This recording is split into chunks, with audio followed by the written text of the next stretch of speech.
Okay, so welcome to season 2, episode 1 of CultTV. We are in 2018. We are in a new year. This week, on my personal blog via Medium, I posted a story. It was an end of the year reflection called My Year of Yes But. It was focused on not waiting for a yes. I never got a yes in 2017, a yes signal that I should pursue my dreams or, take risks or that something is meant for me. I never got a clear yes, but I think I got a lot of yes buts. So that's a yes with a caveat or a yes in a way that I would have never anticipated. Happening in my life. And so if you want to take a look at that and see what I went through in 2017, please go ahead and check that out. That's on my personal blog via Medium. It's called A Year of Yes But. In addition to my personal anecdotes in that story, I also touch on the actual tools I use to roadmap and to set 2018 up for success. So go ahead and check that out. Let me know what you think and let me know how you normally attack your self-assessment and goal planning because we're all trying to get it together for 2018. One of the next steps that I am taking, and this is part of what I'm reading this week, but I am trying to take the work plan and roadmap that I built from the tool that I touched on in my blog. So I built this plan, and I'm trying to take that broad plan of all of my goals and distill them down into actual daily routines and habits. And so one thing that I came across is a screenwriting strategy called 1-2-7-14. It's a method and it's a formula. I found it on the Go Into the Story website. It's written for screenwriters. And basically, it asks them to read one screenplay a week, watch 2 movies per week, one for pleasure and one for research purposes to look at other creators' techniques, and then to write 7 pages a week, which is like a page per day. And then to work 14 hours a week prepping a story. So basically doing the research, doing the development stuff, finding things that make your whole internal process run smoothly. So that's one resource I found. I'll put the link in my Instagram story. I'll probably plug it somewhere on my blog as well. But I liked it a lot because it really made the huge goals that people set at the beginning of the year, it really locks them down and distills them down into steps you can actually take. And basically, if you do those, I guess, 4 to 5 actions each week in a year, you will have read 52 plays, watched 104 movies, and written 2 feature-length screenplays. Now, obviously, I'm not a screenwriter, but I want to take that strategy and adapt it to my own routines as a creator and as a blogger and as a content strategist. So that's something I'm working on. It's something I'm looking at. If I crack the code and figure out how it can work for bloggers, I'll be sure to share that with you guys. I'll probably end up blogging about it. But that isn't Go Into the Story. It's called the 1-2-7-14 method, and it's about creating routines. Thanks, Jeremy. It's about taking your goals and creating actual routines from them. So today's episode, I am chatting with Stacey. Stacey is a good friend of mine. She's a 28-year-old serial globetrotter. Like literally every time I open Instagram, this girl is in another country. This past year I did a lot of business in New York, and I would hit Stacey like, Stacey, I'm going to be in town next week or this Wednesday, and Stacey would be like, oh, sorry, I'm in Paris.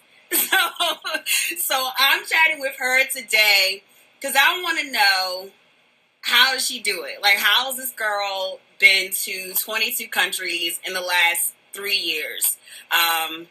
Black travel is hot. People are doing it. People are talking about it. There's some criticisms about Black urban professional travel. And so I've got Stacey here to have a real honest and real useful conversation with us about it. I'm going to go ahead and tag her in. Give me 1 second.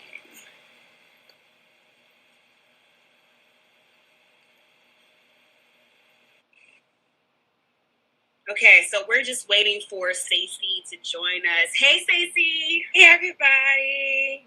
Excuse my voice. All right, so Stacey, I've already teed you up, but what should we know about you? Like, just tell us a little bit about who you are, Stacey. So, as Candace mentioned, I am 28. I'm a Brooklynite. I'm from Brooklyn, New York, born and raised. I am a teacher full time, so hence a lot of my travel time is spent and done during the breaks, the holiday breaks, or extended weekends that are afforded to me because I am a teacher. And Candace and I met at Georgetown, so that's where I studied in D.C., lived in D.C. for 4 years, and then came back to New York. So, no, I'm not somewhere every week, as she said, but I do travel often. And we'll get so much into that. And I'm just excited to have this conversation and just share and answer any questions that I possibly can. So thank you, Candace, for having me. Thank you for joining me, and thank you for agreeing to tell your business and your travel secret. But what I'm going to need you not to do is telling me lies. You are literally somewhere every time I look up. So let's not... No way. So let's just start with the backstory. So when did you start traveling internationally, and what prompted that? It's very interesting because you would look at me and someone's like, oh, okay, she's been to 22 countries in 3 years and think I've always traveled. I actually didn't take an international trip until I was 25. Mm-hmm. And I didn't get on a plane until I was in college. My first plane I took to LA. One of my best friends and I, who I've been best friends with since I was in high school, we were just like, I always like dreamed of going to LA, and she was just like, let's just go. And growing up, we didn't have the luxury of like traveling places, so we just freshman year was like, okay, we're gonna do this, and we went to LA and just figured it out. And from there, the love of like escaping and like wanting to like travel and explore, just morphed in me. And then on top of that, once I turned 25, literally that same best friend was like, let's go to Dubai. And I was just like, okay. And it was thankfully a gift. But that's where it started. And I just started to just love it. And more so my experiences of like getting in contact with so many different people. It's so ironic. The more I travel, the more it humbles me, and the more insights I get about life and examples of humility that just makes me want to be like a better person all around. So I think that addiction is more so about the reflective aspects, and of course the fun too, but the reflective aspect of travel as well. Lovely. I love it. So I guess that kind of leads to my next question for you. So, like, do you have a traveling philosophy, or like, could you speak more to the humbling, if that is your travel? I think for travel, like, and this is gonna be my stream of answering a lot of your questions, and even talking about the critique of Black professionals in terms of travel. I think you have to know your why. Like, why are you doing this? And for me, without getting too personal, I didn't have the luxury of doing this growing up. Like, I couldn't go places. I couldn't afford to go places. So the minute I was able to, and once I got that taste of, like, it was only a trip to the West Coast, but I was like, oh my God, like, this has been a dream. I made it to LA. Let's figure out something else. And then little by little, I was going to different places, like in terms of in-state. And then after I graduated, that's when I started to explore a little more. But it wasn't until 3 years ago that I actually started traveling internationally. So for me, the purpose is more so about being exposed. And I always talk to my best friend about this, about travel gives you like this privilege of being able to connect with different people and like talk about different experiences. And I had realized in my experience at Georgetown, it's like so many people had that experience growing up, and I didn't have that experience. And it's not so much of me missing out on that, but being able to like learn so much through my experiences. And my my why is being able to like dig deeper into in terms of like every time I travel, just like seeing people and like the everyday people. My favorite parts of going to any country is like seeing how everyday people live and like literally just figuring it out and like seeing everything, because that just like lets you know truly an understanding of that country. Not only that, the nerdy in me, I was a government major at Georgetown and I loved international relations and Right. focus on American politics. So like more so that understanding of things as well, that satisfies my curiosity as well. I love that. I love, because I typically think of vacations and international travel as a reason to escape your why. I think we normally think about knowing our why in terms of dating, or knowing our why in terms of professional commitments, or more real life every risks. But we don't think about travel as our chance to leave our footprint somewhere, and having a why before we book that trip to Amsterdam to do what they do in Amsterdam, or before we book that Brazil to do what they do in Brazil. So that's very interesting that you say that, and very insightful. I also noticed that you talked about seeing how everyday people live. And so do you do that literally everywhere you go, or are there some places where you went where you felt like it's best for us to have the curated resort experience? Like, how do you get over the fear of like wanting the real thing but not wanting to get snatched? It's so crazy, because I was just having this conversation earlier for an upcoming travel in February. I'm going with my best friend and a few of her colleagues and to Mexico City. So I was like, I want to go around like, everyday people. She's like, wait, no, like let's figure this out. Let's have that bottom line. And I will say, not every place I've had the luxury of doing that, but I try to as much as I can. And I think the things that resonate with me most, beyond the like nice pictures and the beautiful experiences and saying, oh, I've been to this place, it's the people. Like the people really like touch you in ways that you wouldn't imagine. And that allow you to like grow as a person. I think also to connect it to my profession, I teach every day. Like I get in front of kids and I specifically, like I can't hide behind a desk, or I can't like close an office door. Like I'm on every day, and like there's a humility that comes with that, because teaching high school kids, it's like even when you don't got it together, like they're like, you better figure it out. And it taught me so much about accepting like imperfection. So when you go to other places and you see everyday people and you see that they don't have the luxuries that you may be used to as an American, you start to be accepting of that and understanding of that. And it's just like the humility that comes with it is like no other. Right. I love it. So talk to us. You said that you enjoy connecting with people, and I definitely get that. I'm also a former educator, so I understand like the be open to connecting with others.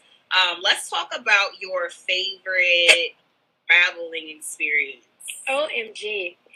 Interesting enough, I went to September of 2015. I went to Colombia. And this is like right now, Colombia, within I say this last year, Colombia has been very popular in terms of a lot of young professionals going to Colombia. But like we caught it right before it became that very like popular wave to do. And it was the most amazing experience to me, because we chose, my best friend and I, we chose to spend 2 nights living in a forest. It's literally a hotel in the forest. You literally have like limited to no reception to anything. We traveling through towns, using like taxis and like connecting with people. We literally took an hour and a half horseback ride, then took that to a speedboat that was like barely a speedboat holding together.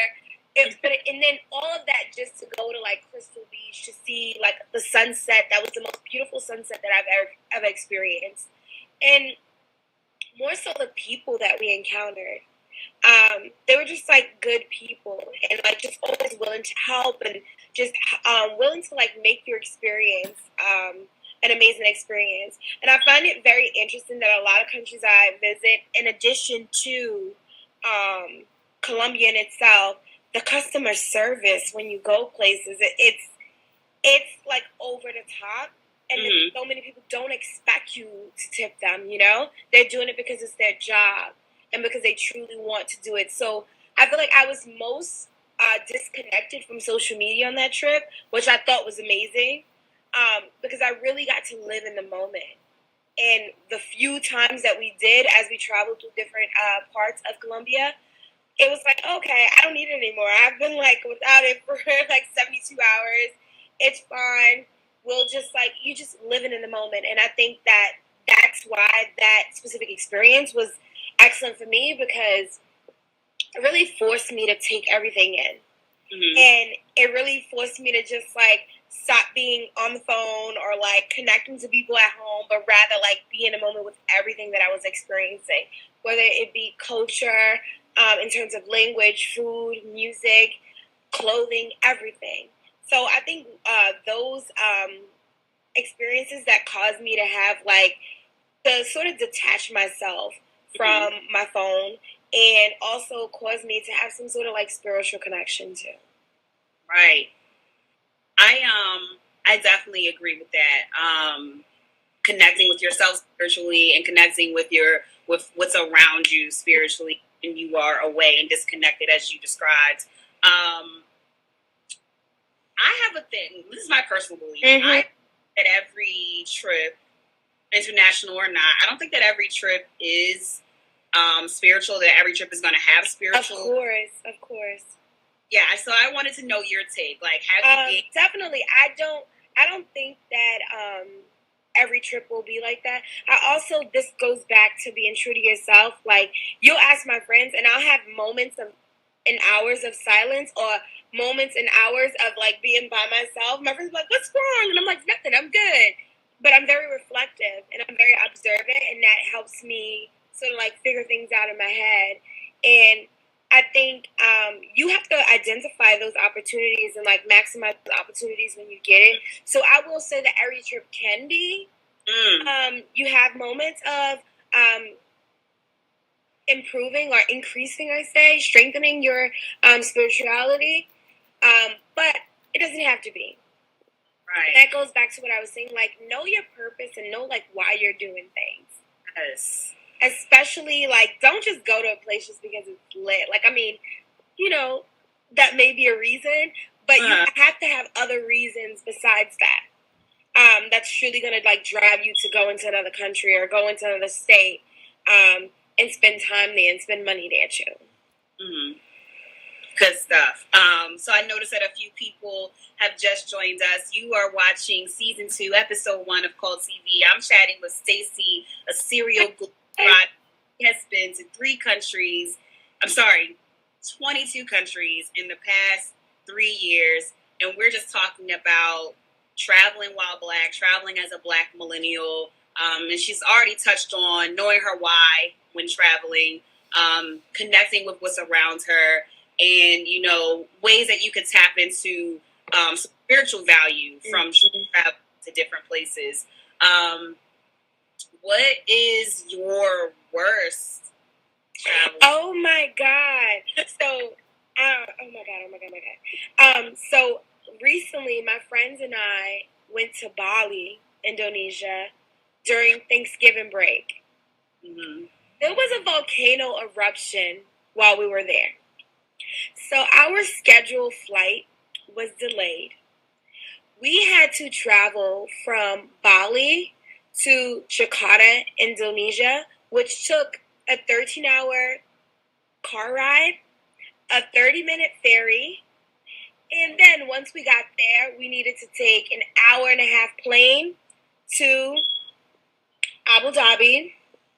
Then, when we got to Abu Dhabi, we had to take an 8 and some change, hour flight back to JFK. So it took us literally almost 40 hours, maybe like 30 something hours of travel 30, I would say 34, 35 hours of travel to return back home. So it was like real in a moment. And I will say, like, while that was probably the craziest thing that had ever happened, it just really showed me, like, the importance of, like, traveling with people who just are natural, like, leaders. Right. Our flight airline, who is just terrible, China Eastern, terrible. They didn't even reach out to us when our, like, flights were delayed or anything like that. We just had to stay posted. And my friends literally, and this is where the importance of connecting to people is important. We went to lunch. We happened to speak to a man who lives there, and he was from London, I believe, or Oxford. I'm not sure specifically. And then he told us, your best bet is do this. And my friends just, like, they crafted a plan. And we were just like, you know what? This sounds crazy, but we're going to do it. And sadly, there were people, once we got back home safely, there were people who still stranded there for much longer. Right.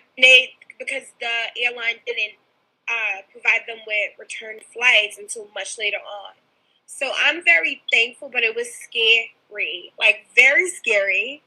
And I'm just thankful because and here's where the beauty about traveling and the humility comes from. Here we are in these, like, luxurious, living in these very, very luxurious villas and, like, beautiful photo op, having fun, dancing, music, and then it gets real. And then that 13-hour drive through Indonesia, you really are driving through very poor communities. There was one area in which our driver stopped, and he didn't even have to take us 13 hours to another place. But because he was such a good person, he was just like, okay. And very, just, like, very compassionate. We literally witnessed him get a whole meal, like a multiple course meal, for $1. And just looking around and seeing people, like, really struggling, day-to-day people. So you witnessed that. And even riding on the ferry, there was rat-infested ferry. We couldn't use the bathroom because it was, like, really, like, pump water type of bathroom. It was rough. It was a rough experience. But I'm so thankful, and I repeatedly say this every time I tell someone the story. I'm so thankful that I have, like, good people and good friends that I was with, and they were able to come up with a plan, and we were able to, like, execute it. And I say through that lesson, we knew that volcanoes are very unpredictable in Bali, and they occur in frequency, in high frequency during a certain time. But we thought that had passed, and we were keeping updated with things. But then, I don't know, everything's going fine, and literally the day before, things changed, you know? So I will say to that, make sure you're traveling with good people. And people who, God forbid, if something ever happens, you know that they will go into survival mode and help you figure a way out of there. I love that. So if you are just joining us, I am chatting with Stacey. She's a serial globetrotter. She has been to 22 countries in the past 2 years, and we're unpacking the good, the bad, and ugly of Black millennial travel. There's a couple people I want to say what's up to. They said hello to me. Of course. One of them is the Updated Room. Thank you for joining. We have Best Shooter and Sire Capture says hello. So hello. And then you have a question. Where was it? So the experience that she just described as her worst was in Bali, Indonesia. Yeah, Bali, Indonesia. And before we get into Nell's question, I just wanted to, like, wrap that up. So having that experience,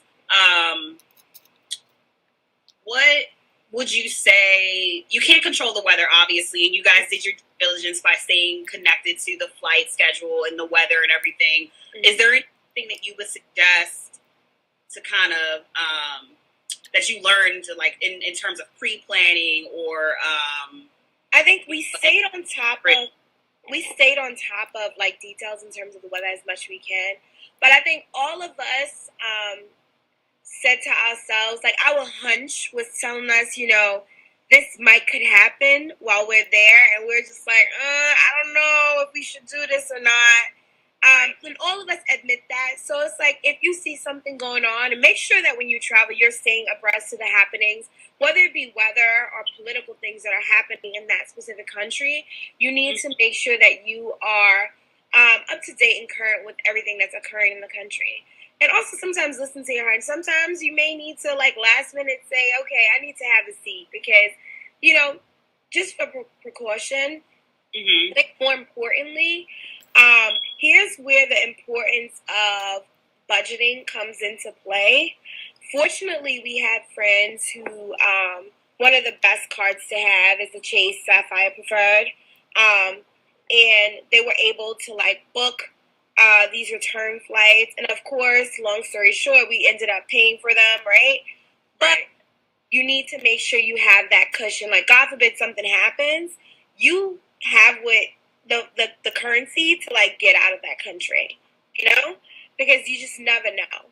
And like I said, I can't reiterate enough. Make sure you're traveling, and whether it's a long-term friend or not, there was one person that I just met, and she was such a lovely person, but she was a friend of our friends. Make sure you know your tribe. Like, make sure you're traveling with good people, and the people that they bring as well are just like good people in nature as well. Because I think that made such an ugly experience so beautiful for me. You know. Real quick, why specifically the Chase? Do you recommend the Chase Sapphire card? Because there are a lot of perks to the card. Another thing I want to say, as we're talking about Chase Sapphire Preferred, and also American Express, there are a lot of cards that have travel perks to it. And also, I learned through my friends that the Chase Sapphire Preferred has travel insurance through it. Oh, okay. So, you know, God forbid something happens and you purchase your travel with it, you can be easily, like, reimbursed. After you provide Chase with documentation or whatever. It's much easier to do that. Not only that, if you need to use cards, like, make sure that you have travel cards that don't have international fees, so that you're not responsible for the additional costs as well. So definitely, and one thing I will note that these people that I'm traveling with are friends of mine, you know, that I went to college with, that I met through friends that I went to college with. So learn from other people, and I'm still learning. Trust me, like they got me by a long shot. I'm still learning from them. I'm still learning from other people, and I want to say, don't use travel cards or credit cards in general that are not providing you with any perks, especially traveling. Once I learned that, I've traveled within this year just off of points. Wow. For a lot of places. And my little brother is, like, located at school in LA. So even going to see him or him coming back for the holiday, I was able to, like, book a flight with points. Also, make accounts with certain airlines that you use frequently so you can accumulate those points. So there are ways to make sure that your money is working for you in a long shot, and through points or any perks through a card. So definitely do your research in regards to that. Okay. And then one other practical question about just the cards for your traveling. What are some cards, or what are the cards that don't have international fees? I know that I have a Bank of America card. They specifically have a travel card that don't have international fees. And I mentioned Bank of America because it's an account that I had since I started undergrad. So it's really great that they actually have a travel card as well. I know I have American Express, and I think it's Platinum and a few others who don't have travel fees through American Express. Obviously, Chase. There are a number of others. There's so many blogs about it. Like, I'm, like, within these last 2 years, like, learning so much about only using cards that afford me perks that are, like, basically useful to my life. And like, because I like to travel, those are the type of things that I find useful, like getting points for travel or credits for travel and things of that nature. So I would highly recommend the Points Guy. He has a blog that you can like look into. Even Googling, I believe Forbes had an article before about like top travel cards every year. It's been pretty much consistent. Definitely do your research. And it doesn't take much. It just takes like literally a matter of minutes to look through and figure out which one is best for you. Okay. I love it. So the Points Guy, Forbes, and doing your research. You take care of just the credit card aspect, international travel. You got a question from King of Kings. That's Nels. He's the founder of DC Events Now. Correct me in the comments if I made a mistake with the title of that. He says, would you recommend traveling by yourself? I'm an only child, so I do a lot of things on my own. Hi. So I haven't worked up the courage yet, but I am going to travel for the first time on my own internationally. However, it kind of like is a mixture of the two because I'm going to be meeting some friends there, but I'm going to be there for a day by myself. So a mixture of the two.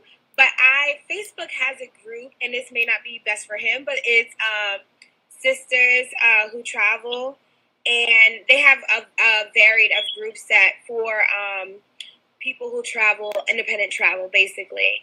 And that'll, like, when I fly in February to Singapore, that'll be my first time traveling alone.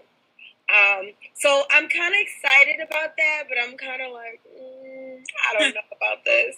But I've heard beautiful stories, and I reach out to people, and I like read their accounts. But people do it all the time, and I hear that you haven't really traveled until you traveled on your own. Absolutely. So we'll see.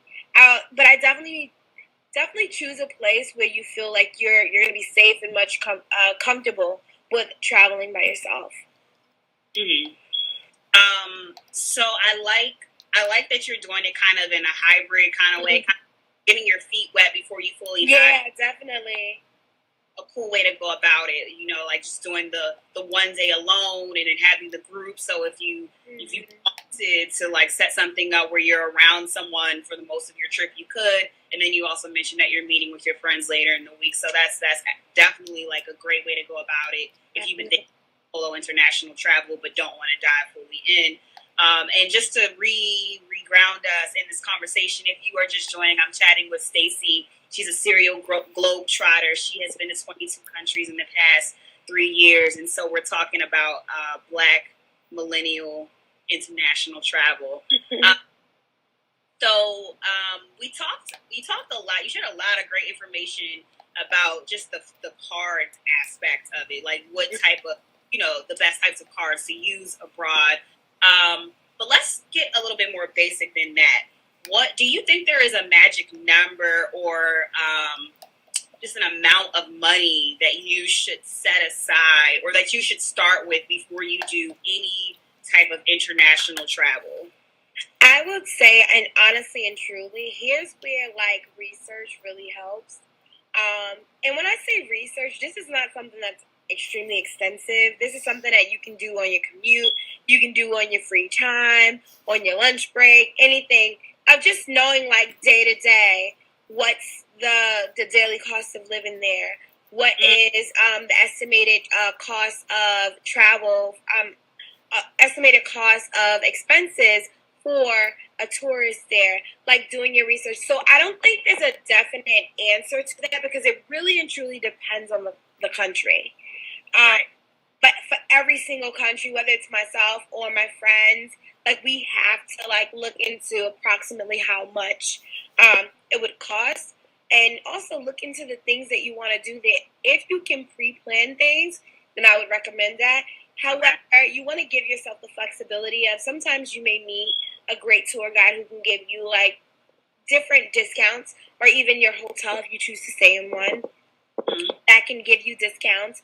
So it's kind of twofold, and what we like to do is like come up with some potential things, and like we'll put in links where we can get information. However, we try to get the local discounts for certain things. So we definitely go about it that way. Like have the information in one place in a Google Doc. I'm Google Doc queen. But then also go there and see how we can get it at a discounted price that will work for us. So in sum, I would suggest like really looking into the cost of the things that you want to do and the cost that an average like traveler to that country spends. Also, this is so underrated, but like reach out to people. There's so many people down your timeline and so many friends of friends who've traveled to so many different places. And I have literally connected with certain people and have not met them before, but met them through a friend, and they would tell me information about things. So definitely reach out to your like extended community and see what people know about that specific place, and look into even Facebook communities. There's so many. There's so many group needs in terms of young Black professional travel groups. There's so many groups out there, and I really want to encourage that and like emphasize the importance of it. It doesn't necessarily have to be your friends that you've been friends with for a long time, but rather like you can connect with different groups of people, and there are spaces for that. I love it. I was smiling a lot as you were talking because your Google Docs, you and your Google Docs have certainly been a resource for me. I recently took, it's not international travel, but I went to Puerto Rico before the disaster struck. And Stacey's Google Doc was so comprehensive and really like just made it like super easy. Like if I had to have like, I don't know, like a Lunchable for travel, like came like pre-packaged, and it was great. That's the teacher in me, right? Okay, so how do you guys? So let's get into some finer details, like packing. So I got this question. One of my good friends, Bree, who's an awesome person and an awesome supporter of almost everything that I do. She wants to travel internationally, so she sent some questions for me to ask you. So packing tips. So let's say that you were going on a 2 or 3 week multi-country tour. What are some must-haves to pack? And is it best to take a minimalist approach, or like what are some ways to like just really? That's usually the hardest part. Like people literally pack. I'm smiling as you say this because if you ask any of my friends, they laugh at me. Initially, they laughed at me, but now they've adapted the same approach. And as we were going to Bali, they adapted the same approach. I am a minimalist when it comes to traveling. As much as I like to change clothes, I, as a woman, get things that I can like easily fold. I can layer on things. My infamous duffel bag has been everywhere. It's like raggedy at this point now. And my boyfriend's like, it's time to get a new one. But I'm like, I got this. So I'm very much a minimalist. However, I did a week with my girlfriends in Thailand, and I brought a big suitcase.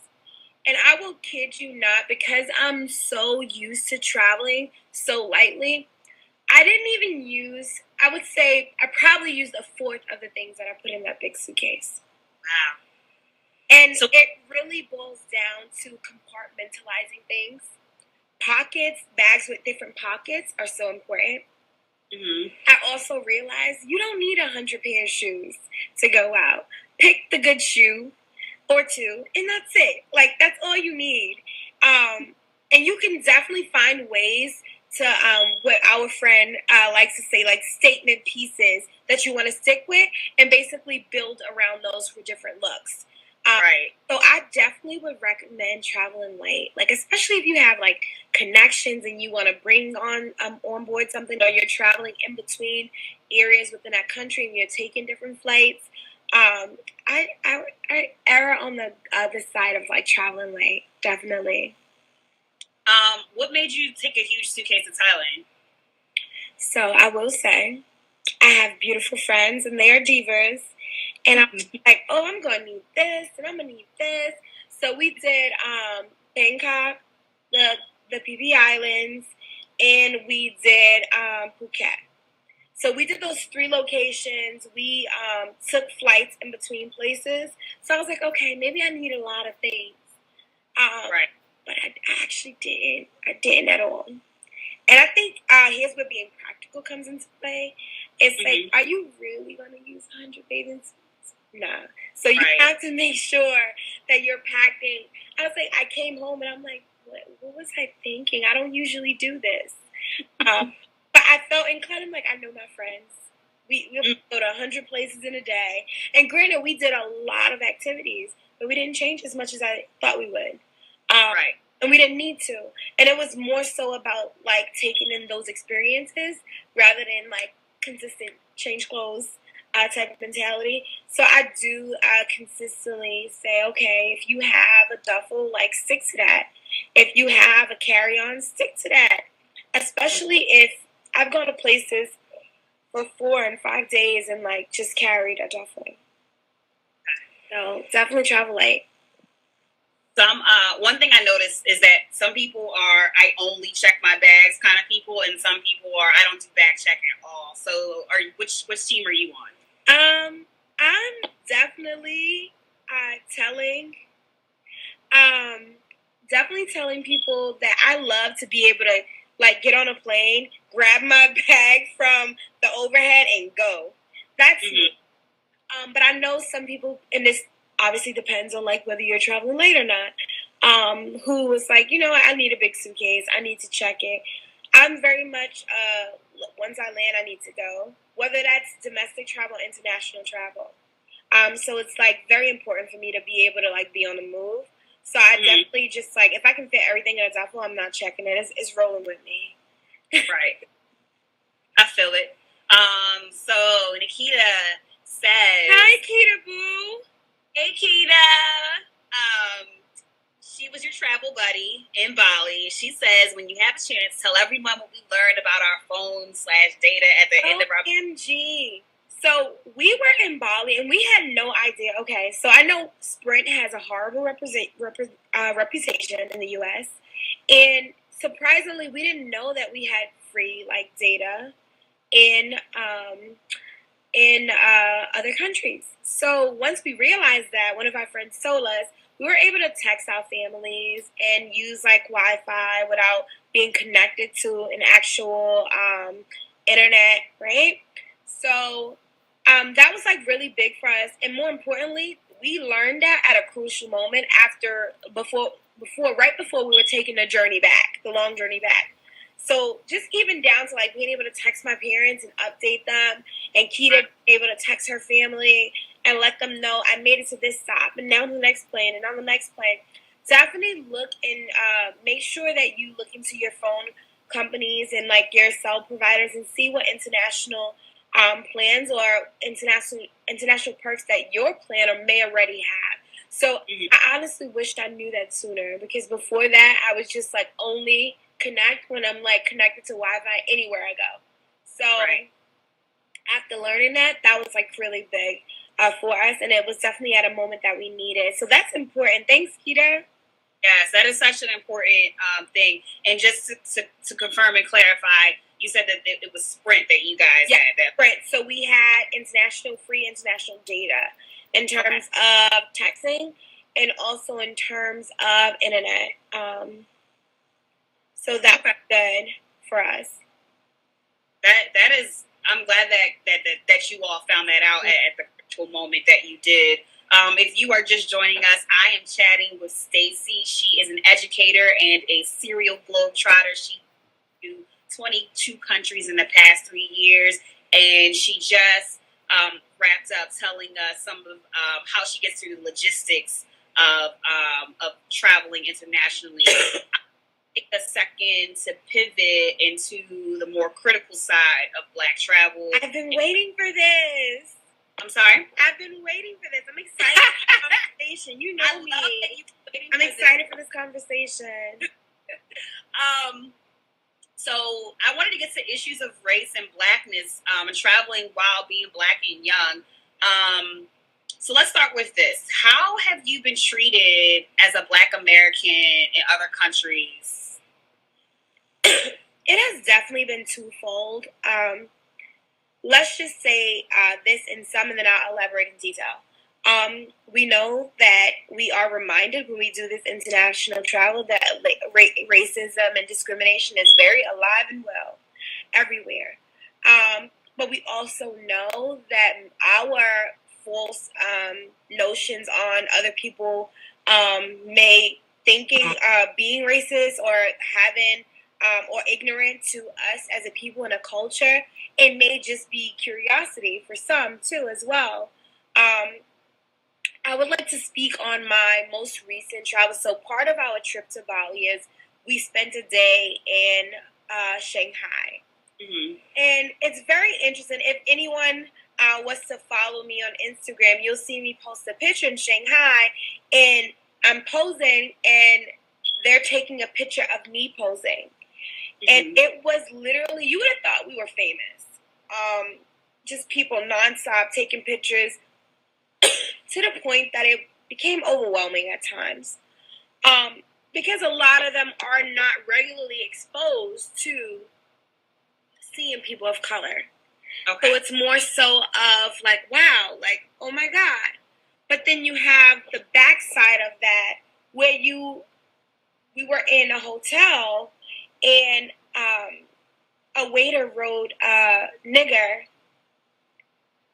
negra on our on the bill and mistakenly showed us it. I showed my friends it, so it had everybody like, what? And like we know those mindsets and that type of lens of seeing people of color like still exists, but to still experience that, it kind of hurts, you know. Here were we in the middle of like trying to come back, and everyone's exhausted and just like worn out, and to have that experience, it's like, damn. And then we were staying in that hotel until we had our next flight. So it was a really tough predicament to be in, and we just had to deal with the situation as best we could. But I will say, like, there are moments, even when I was in Cuba last year, October, we had moments where we were treated differently by hotel representatives. And interestingly enough, they were receptionists who were women of color, obviously. Like, many of them were darker complexion than I am, and were very rude and standoffish. I think my worst experience, I went to Greece last summer, and I had a layover flight in Turkey. And I have never, ever in my life felt so racially profiled, so just devalued as a person ever. Like, down to, they were like ignoring my friend and I, didn't want to give us any assistance. We had to figure out why, but due to conflict in Turkey, Delta had pulled its flights out of Turkey. And we weren't informed on the return. So we had a layover. Thank God my friend had international calling, so she was able to call Delta. We got a new flight. But in that experience of being in the airport and like trying to get assistance from Turkish people who worked in the airport, it was very hard for us, and it was very hurtful to experience that, because like we have no clue how to maneuver this, but we're just doing things as best we can. And there's always that one person that always like comes and like saves the day. He was like very compliant, very supportive, and just trying to help us as best we can, while everyone else was like very standoffish. So I think that was like a very eye-opening and a very shocking moment. By no means, no one is naive to the racism and discrimination that we will experience or have experienced as people of color. But in our hearts, we hope that people are better. And I will say, if you do experience that, I think prepare yourself to go to certain countries. When you go to certain countries, you may encounter it. And you have to have that conversation with yourself in terms of how you want to go about handling that. And as you were talking, I thought about like how we would handle things here and how that might shift abroad. Very different. Here, I think we would quickly be like, I was told by Apple Care about the whole. how did you guys do the, like, I want to speak to a manager kind of thing, or did you kind of just adjust how you address racism based on the country and the environment? I think you are at a huge disadvantage when you are in another country, because they're under the pretense of like, listen, well, you're not one of us, and like, you don't have any title or any power, so to speak, especially in Turkey. And it was like, even down to one woman receptionist put her hand in my friend's face, like put the sign in my friend's face when my friend was asking her for help. So I think that you definitely have to adapt your approach and think about what's the most productive thing and what's going to yield the most, sort of the most gain for you in that moment. Right. Also think about other Black travelers too. You don't want to sort of intensify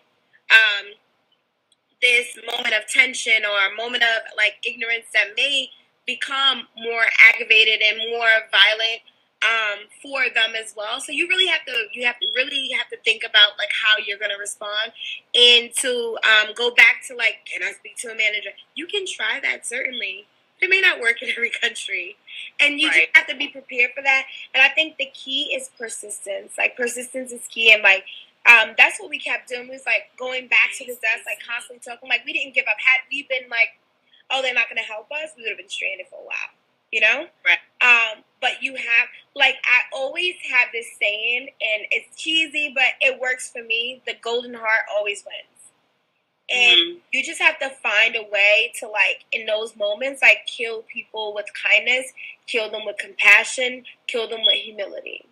And even if they are not, don't reciprocate that in that moment, in the long term, I think it will have a lasting impact.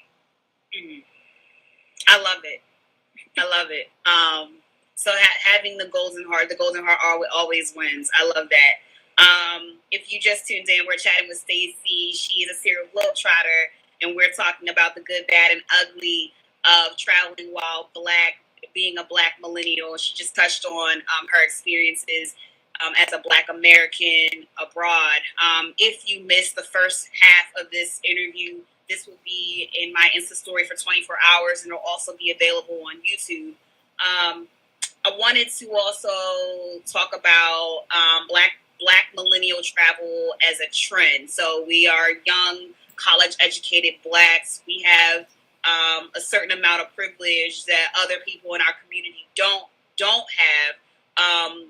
And travel has recently, at least in my experiences, skimming Twitter and social media, has under criticism as, you know, a status symbol or a form of Black elitism. What are your thoughts around that? I think it's very interesting, and I'm so glad you added this component to the conversation, because I think let's be honest, yes, it's very trendy. Yes, there are people posting for likes. There are people that want to do things, yourself included, with your friends. Like, you want to do certain things because it's cool. And I think that you have to really, this goes back to my original point of, like, knowing your purpose. I think where I'm from, I'm like I said, I'm born and raised in Brooklyn. Prior to 25, I had not traveled internationally. So that in itself humbles me. Right. But also being connected to family members and friends who've never left the country. So because I'm so closely connected to people with these experiences, I do realize that it is a privilege. It's a privilege. But I want to challenge us also to rethink it and reconstruct this idea of privilege, because Fab has a line where he says, more passport stamps and less trips to Miami. Literally, you can go to another country for cheaper than you spending a weekend in Miami. So, okay, us to rethink travel in terms of looking at it as privilege, and figure out how it works for us and like what we can afford. And it also means cutting out some personal things for yourself. So, in terms of, yes, it is a privilege, and yes, it is for educated young Black professionals to do this, but I think it's very affordable for the everyday person, and it's about making adjustments too. I like that you brought in that fab line. And if you know off the top of your head, you might not. If you don't, it's cool. Just hit me later, and I'll put it into my Insta story. But where are some places you can travel to for cheaper than a weekend in Miami? There are so many places. Let's be real. Like, there are so many sites that tell you like travel for very, very cheap. For example, the flightdeal.com tells you travel deals for cheap every day. Actually sign up for mailing lists, Airfare Spot, Airfare Watchdog, like so many different sites that post affordable travel. And surprisingly, that trip to Greece that I talked about, I paid $200 to go to Greece. I'm like, you know me. Candace knows me personally. I'm very big on not spending a lot of money to travel. So I make sure that I'm up to date and I'm looking and even having friends, because a lot of times I learn things through my friends. They learn like, oh, there's a deal for such and such. We're going. Okay, what's the date? That works. We're out. You know? And because there are opportunities where it's either a glitch or a sell and it's affordable. Mm-hmm. Also, one of the good sides of this is like you have to figure out your budget and like what works for you and figure out what are you cutting out day to day that's going to allow you to travel. And I can elaborate on that and how I do that for myself as well. Mm-hmm. Before you do that, I do want you to on that because that's my biggest thing. Like, so like, how do you just, you know, or how are you always ready to hop on these deals? But before we get into that, I noticed that you said that you use flight, Airfare Watchdog websites like Airfare Watchdog and Flight. Airfare Watchdog, the flightdeal.com, Secret Flying. There's so many. There are Airfare Spot. .com. Like, you just sign up for their mailing list or even check the site day to day and you'll see things. They also have Twitter accounts too. For those of you who are on Twitter, you'll see things that they post as well. There's so many sites that post affordable travel that are like very much cheaper than their typical prices. So I want you to answer one more question, and then we're going to restart this session because there's only 1 minute and 23 seconds left in this particular video, and we're going to come back. But since you use these kind of Airfare Watch websites, does that mean that you do not have a preferred airline?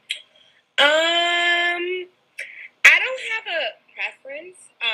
Also, this comes with me being very much so, like, I'm very low maintenance when it comes to travel. I know some people are not very low maintenance in terms of, like, my demand. I know some people are like, I will only fly Delta. I will only fly.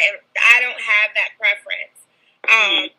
But I will say that learn what alliances exist because there may be an airline that's specific to a region and they may be connected to a much more commercial airline, which you can still like gain mileage and mileage from. And even so, God forbid something was to happen, hopefully something can be figured out with that more successful airline as well. So I don't have a preference, but I also, you don't want to be flying on some like barely put together plane. So definitely make sure that this airline is like a credible company. Okay. And we have 5 seconds left. We were having such a rich conversation, and so we went a little bit longer than we normally do on our Tuesday night sessions. I'm just waiting for her to reconnect. But while I'm doing that, I had this plan for the end of the show, but I think I'll go ahead and say it now so that I can give Stacey time to join us. CultTV started as an experiment, and there's people who have supported me from day one and have read stories, retweeted them, reposted them, you know, plugs me to their friends, co-signed me, sent me any resources they thought that would make CultTV or my blogging or just me as a person better. And I want to take a quick moment to shout them out.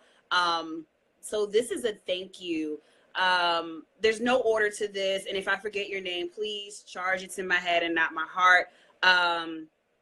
Martina, Milana, Stacey, Chanel, Gigi Amanada / Giovanni, Ivana, Deron, Court, Mayan, Missy, Bree, Sakil Jamil, Cameron, Brittany, Fiona, Christina, Nels, Juan. Thank you guys. You guys have been, sometimes you guys are editors, sometimes you guys are late night brainstormers, sometimes you guys you help me select titles, you help me select GIFs to use. So I just want to take time to thank you guys for helping me pull this off. Any creative in your life, if you appreciate them, shout them out, plug them, support them, because often it is so easy to give up on creative work or work that you don't do full time. Your support might be the difference between them keeping up with it and keeping it going, and just abandoning a project. So I want to say thank you to all of those people, and anybody else I missed. I do appreciate you, and I sincerely I hope that you don't take offense to that, but I did want to take time to shout those people out, and I will be tagging them in my story. So if you are watching this and you're like, what the hell is a Martina or whatever, you'll see them tagged in my story. Please follow them and support their projects too. And Stacey's back, so I'm gonna go ahead and tag her in again. Fingers crossed that it works.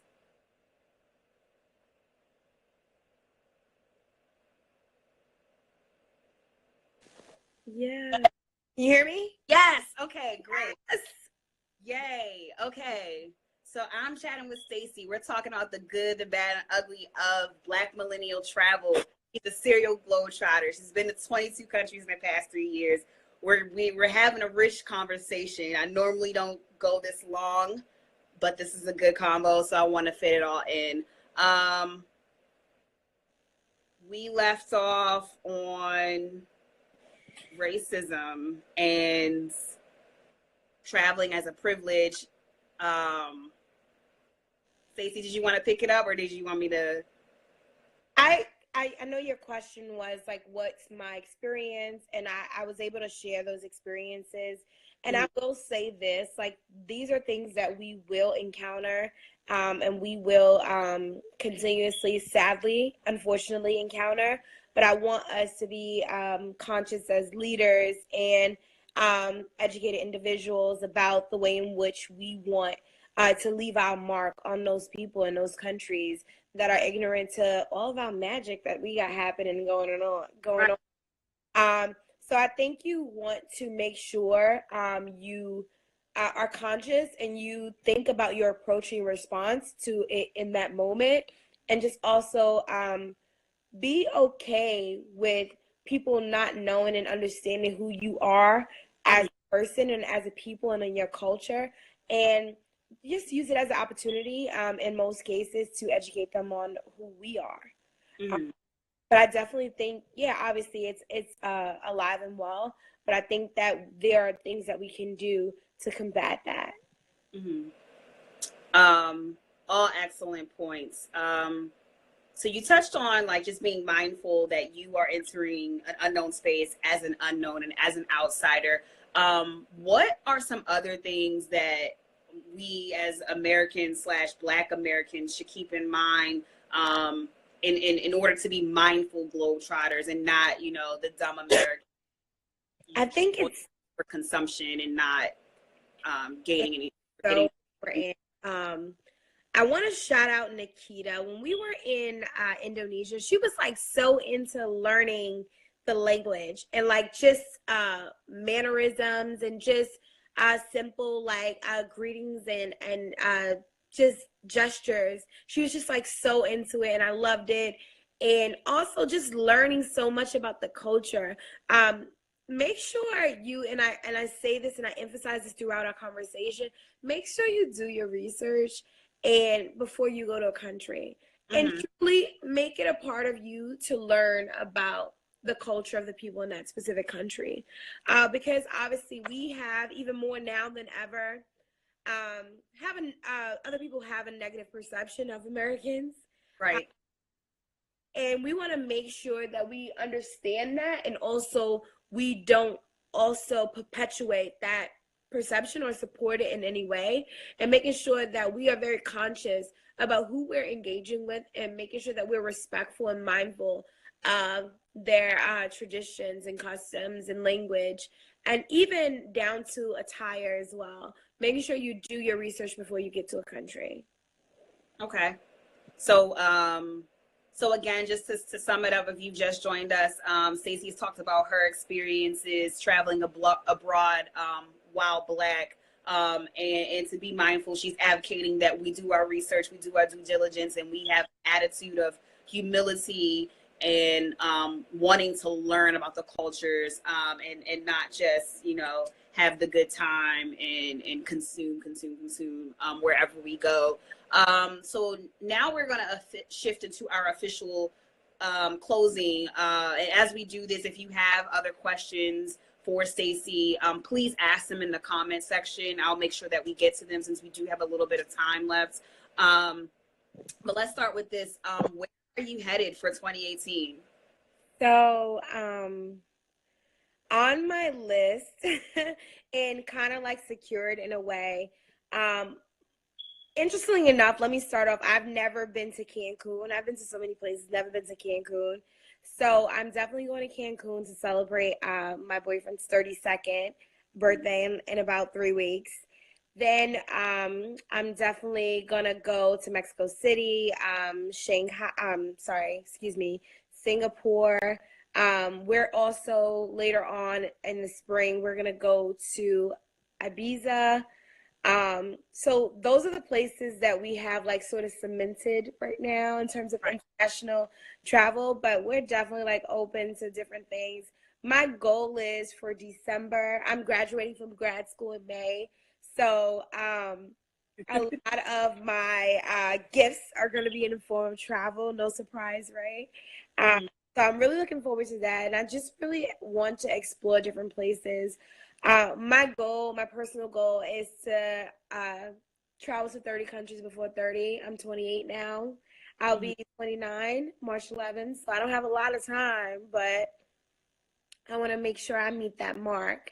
Right. But we still got some work to do in terms of planning from like spring on. But I'm very open to the places that I visit, and hopefully I want to try new things and like go to new places and new experiences. And hopefully I will, back to that first question of traveling alone, like hopefully I'll get to the point where I have a full travel experience alone. Yes, and when you do, please make sure that you tell me all about it. So Definitely.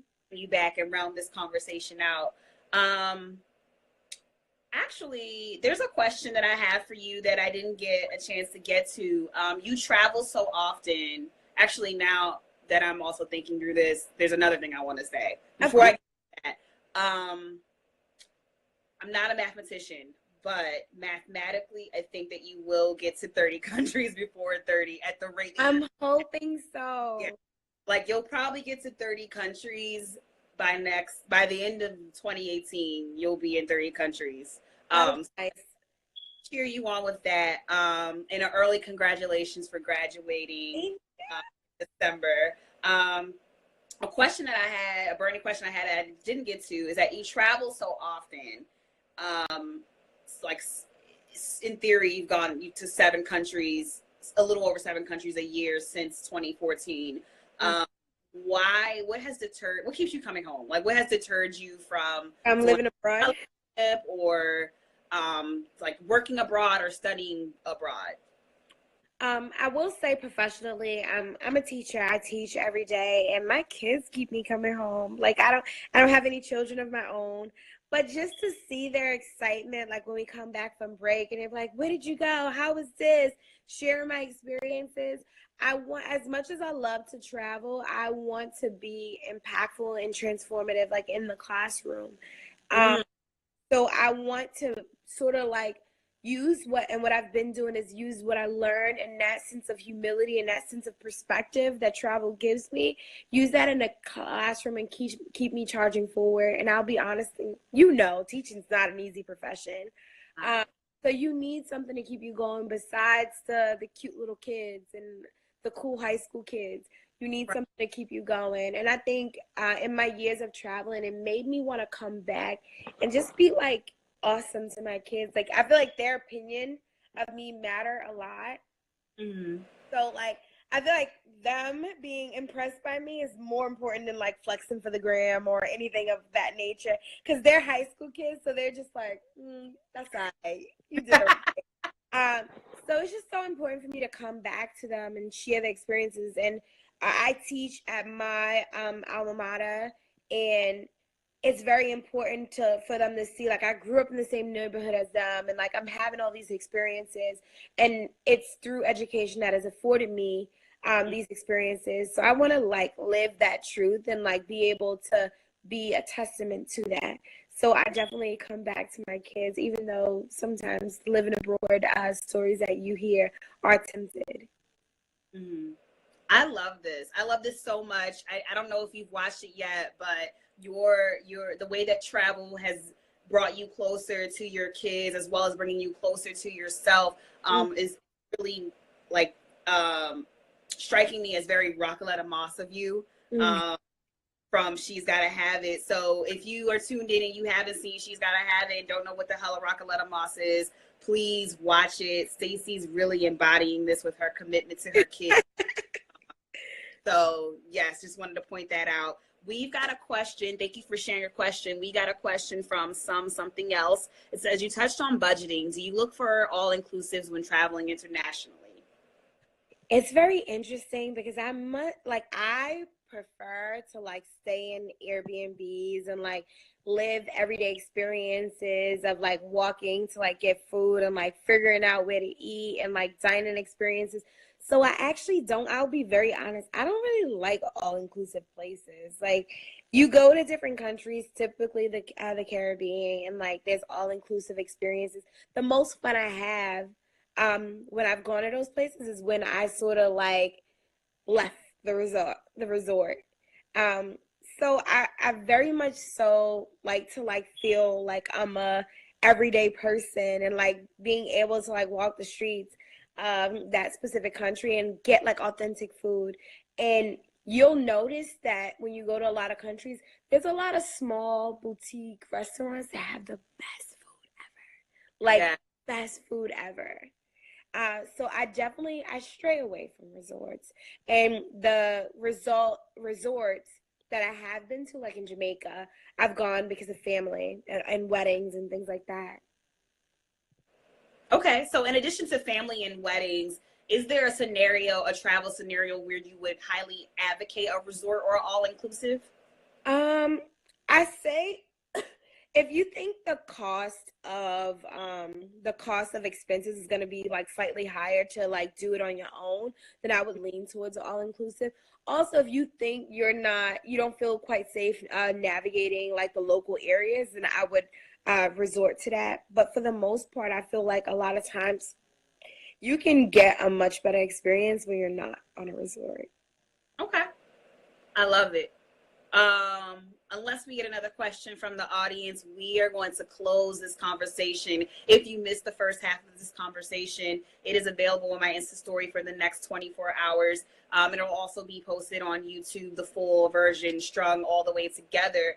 Stacey has been talking to us about the good, bad, and ugly of Black millennial travel. She's been to, again, 22 in the past 3 years, and she plans to hit 30 before she turns 30 in 2 years, or a year-ish, because you Here's some change. a year and some change. So Stacey, before I have you tell us where we can keep up with you and all this traveling, we have one more question. How do you plan safe travel when going to these countries, especially for your upcoming trip by yourself? Very much so. Like, I haven't plotted out the whole thing of the upcoming trip, but I very much so, like, I emphasize this enough. Like, do your research and like travel with people who are gonna equally like look into things, and like you making sure you know like local spots, and like talk to people who've been there before. There's so many people who travel way more than I do. Mm-hmm. Um, and they've got a lot to teach you. So have those conversations and make those connections. So definitely start stringing together and like doing your research. And also, if you have any probing questions, search through for those answers either by web or through people who have been there. And give yourself time also to like gather this information. You don't want to be too impulsive in terms of like, let me figure out where to stay. I usually work with the flight first, and then we'll figure out where we're staying after we've gathered information. I like that. So in terms of the process, like having the flight first, then second. Thank you so much, Stacey. I love this conversation. I love you. Oh my God. Thanks for having me, Candace. This was amazing. That's so fun. So where can everyone keep up with your traveling, and then if you want to plug your school too and how we can support your school or whatever else you got going on, please tell us. Okay, so I want to my Instagram is at Miss Stacey Angela. That's MissStaceyAngela.